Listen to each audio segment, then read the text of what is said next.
I am so honored to be interviewing someone that I think should be everyone's favorite mom, second only to their own. A mom is someone who loves unconditionally. She's a best friend, a superhuman, and a heart healer. This so much describes Lynn. So Lynn, I know that this month it marks the 9-year anniversary of Ross's arrest in 2013. And a number of people here at the conference and on the live stream may not be familiar with Ross's case. So would you mind just kind of giving us an overview so anyone hearing about him for the first time can get up to speed? Sure.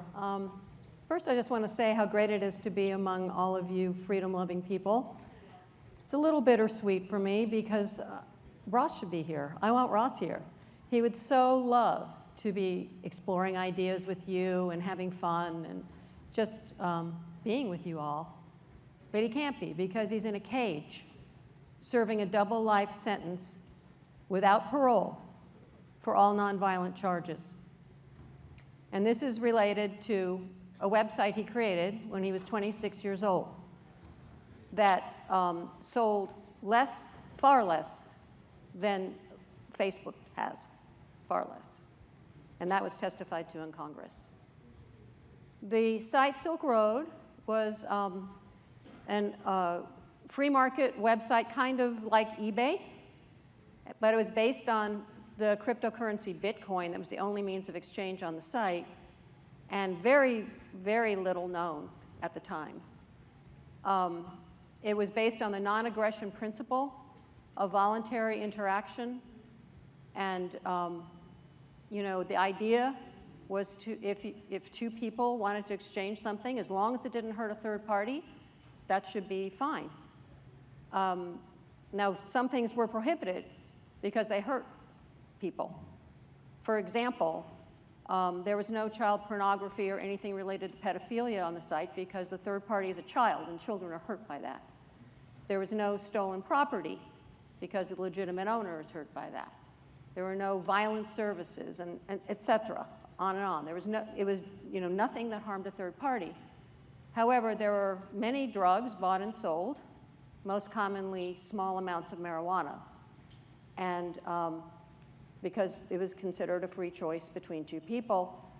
And for this, Ross got a sentence twice as long as El Chapo. So that's kind of the overview of Silk Road. He's been, as just said, he's been in there now over 9 years. And I can't live with that. And I've been working towards his freedom along with family members and loved ones and supporters like Jess, like Martha, and so many of you here. Students for Liberty has been an amazing support. For 9 years. And so we're going to get him out.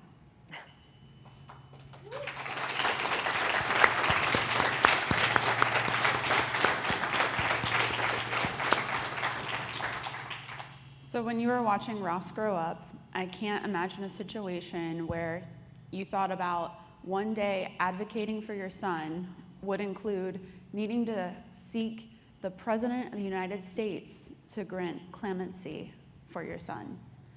So what has it been like for you in your journey as falling into an activist, kind of an accidental activist kind of role that you found yourself into? What's that like as you've been fighting for your son? Yeah, I was kind of catapulted into being an activist. When we first heard about Ross's arrest, it was from a Reuters reporter who called us and told us this whole wild tale about this website and murder for hire and all this stuff. And I'm like, murder for hire? He's a stellar human being. There's no way. Still feel that way. And he was never convicted for it, by the way. But in any case, I'm like, whoa, what's going on? Turn on the television, and there's George Stephanopoulos going, hey, they got the Silk Road guy. And I'm thinking, aren't we innocent until proven guilty in America? Have we had a trial I don't know about? In any case, suddenly our family just exploded with all of this stuff going on. Big trucks with media, cameras, and lights going by our house, our neighbors freaking out, phone ringing off the hook, emails pouring in. And we're like, it was like a tsunami hit our family. And I feel like I've been kind of treading water ever since. And that was what started it. The next morning, I just remember lying in bed going, first I woke up and I'm like, hadn't quite hit me yet. And then I'm like, oh my God, what happened? They're lying about Ross. And I cannot sit by and have them do that. And so I called a friend of his. We put up a one-page, helped me get a one-page website up, simply who Ross is and who Ross is not. And that was the beginning. And since then, I've just taken it one day at a time. And it's, I'd never spoken publicly. I'd never walked the halls of Congress. I'd never dealt with the criminal justice system, knew very little about it, or lawyers and all of that.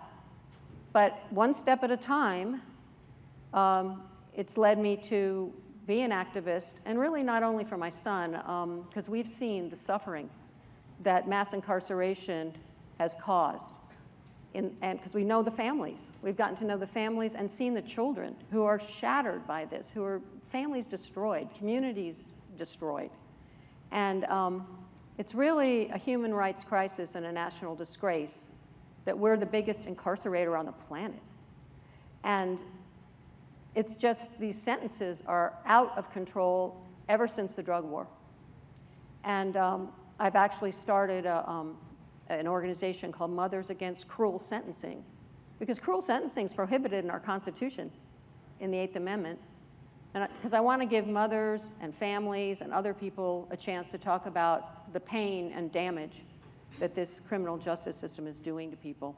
And so that's how I became an activist, just one step at a time. How has Ross been able to keep optimistic despite his draconian 2 life sentences plus how many years? 40. 40 just years. For good measure. How has 2 centuries, essentially.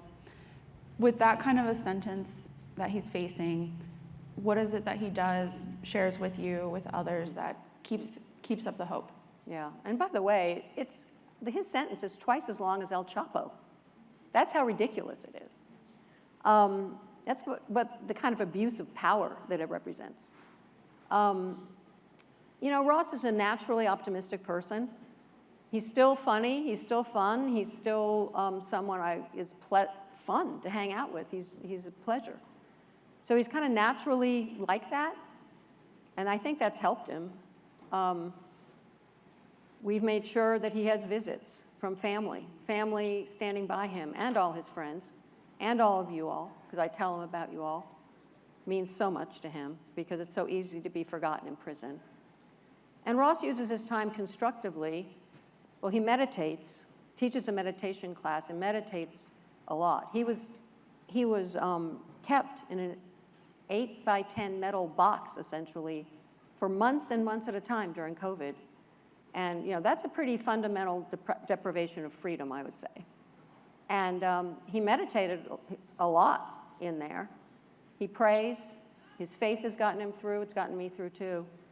And I do believe that there's a divine intervention here and that we will get Ross out. But he also really has put a lot into helping other prisoners, because Ross is very educated, and he's very sane. He's very solid in his emotions. And so he has mentored, he has tutored, helped people get their high school diploma. He's helped some get into remote college courses. He's now mediating, mentoring. He volunteered for Suicide Companion Watch so he could be with people to prevent a tragedy. There's a whole letter with, I can't remember how many prisoners who signed a letter to the president saying he doesn't belong in here. I've had guards tell me what a great person he is and how he doesn't belong in there. He just adds a positive, he's very positive as well as he can be. That's not to say it's easy. He has his, of course, difficult times. It's very hard. And, but he is disciplined, and he is intentionally positive, and he wants to make a difference even from prison. And so he writes, and we had an NFT sale of his art, and we're giving a chunk of it to charities to help other prisoners. He just wants to be a force for good, as he always has. Silk Road may have been a mistake. I know that he regrets it, but at the same time, his intentions were always good. I've heard so many people and stories over the years that use the Silk Road to acquire things to help them out. Cancer patients looking for cannabis so they could feel better before people could go to dispensaries and just buy it. Right now we have, I think, 19 states people can get recreational cannabis. Over 30 states have medical cannabis. In the last administration, we were working to try to influence President Trump. Now it's the Biden administration. And the way to have Ross come join us at Students for Liberty or these Liberty conferences where he would be if he wasn't incarcerated, it's up to the president. So what are the best ways for people to try to help out? If you feel compelled today to do something, and there's so many people who have tried to do something after hearing Lynn, because it's really hard to walk out from hearing this woman and say, I'm not going to do anything, I'm just going to leave and go. There's so many ways that people have tried to help out Lynn, so we've got plenty of time. What are the best ways for people to leave this room, do either a small act, or if they want to do a big act, what can they do to try to help you and Ross? Well, first I want to say that Ross is one of you. He was one of the first members of Students for Liberty. He was at the first conference, and his signature is on the commemorative T-shirt in Washington.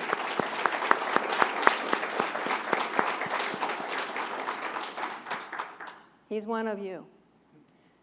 And I'm, again, so grateful for all the support that we've gotten from all of you, many of you. And really what we're focusing on right now, there is a petition to the president asking for a commutation of Ross's outrageous sentence. Basically, correct this sentence. This is wrong. It sets a precedent for other people. And, you know, again, we're trying to have a good impact for others as well who are suffering. And so there's a petition. There's a couple of banners outside with QR codes to our website, freeross.org, that has a red button at the top of the homepage that will take you right to change.org, sign it. And one of the banners has a direct link to the petition itself. There's stickers around, and I'll be dispersing more of them with a QR code. Basically, we are at less than 2,000 signatures away from 500,000 people who are asking the president to commute Ross's sentence. And this doesn't guarantee anything, but what it is a tool for me and others to go to legislators and other influencers and say, 500,000 people want you to do this. 500,000 people believe this should happen. And I really like the ring of million. You know, I want to be able to say 500,000, and it makes a difference. It makes an impression. So please, so many people who support Ross haven't go, oh, I haven't done it yet. Please sign the petition. Please share it. And let's get over, this weekend, let's get over 500,000 for the petition. Thank you. Just take out your phone.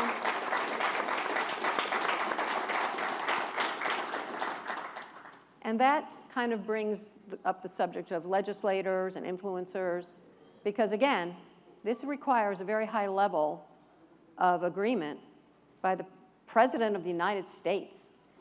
It's not impossible. It's not like moving a physical mountain range. It's a piece of paper and a signature, but it's not easy. And so anyone who has connections with legislators, we would love letters backing up the president to do this. That would be amazing. Any influencers, anyone who can help in that regard, please get a hold of me on freeross.org. There's a footer on every page, how you can get right to me and others helping. And that would be fantastic. And also there's social media, of course. Ross has his own Twitter account. So you can promote that. It's called Real Ross U, the letter U. And it's all his own words. It's obviously, he can't post it himself, but a loved one posts it. And so please promote that. There's also the official free_Ross Twitter account. And then others have made their own Twitter accounts with Ross's name that are helping us. Any of that, please share. Please, you know, set the record straight. There's a lot of trolls out there, as I'm sure you know. There's also Instagram, Free Ross Ulbricht. There's a Facebook site, Free Ross community page. All of these things help, you know, and amplify the message. Because again, and the pardon attorney said so, I heard her say so myself, public opinion matters to them. Petitions matter to them. And this is a way that you can help that's super easy, doesn't cost anything.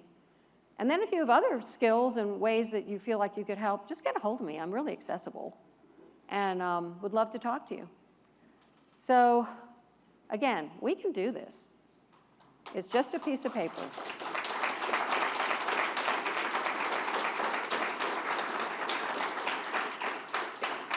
So let's get Ross out of there so he can be here next year, okay? Thank you so much, all of you. Thank you, everyone. Lynn mentioned that she's accessible, info@freeross.org. It's on the freeross.org website. And I know from meeting her in the past that she's open to any ideas. And I think to get Ross to be able to be at the next LibertyCon with us, a future LibertyCon with us, it's going to take a lot of creative ideas. The person that needs to be influenced is the President of the United States. It's his decision if he wants to add Ross to the list of people that he is going to grant clemency to. And when you go look at that list online, it's a pretty big list. There's a lot of people that get clemency for their sentences every single year. Yeah. Mm-hmm. So let's get Ross on that one. freeross.org, and the petition link is? Well, freeross.org/petition will get you right to it. There's also a button on the website. There's also QR codes on those banners, and I'm going to hand out stickers. Anybody wants stickers? I've got plenty, and it has a QR code there. Let's make this Mom's Day and get that petition to 500,000, 500,000 signatures. If everyone could help out, if you feel compelled, please do. Thank you so much.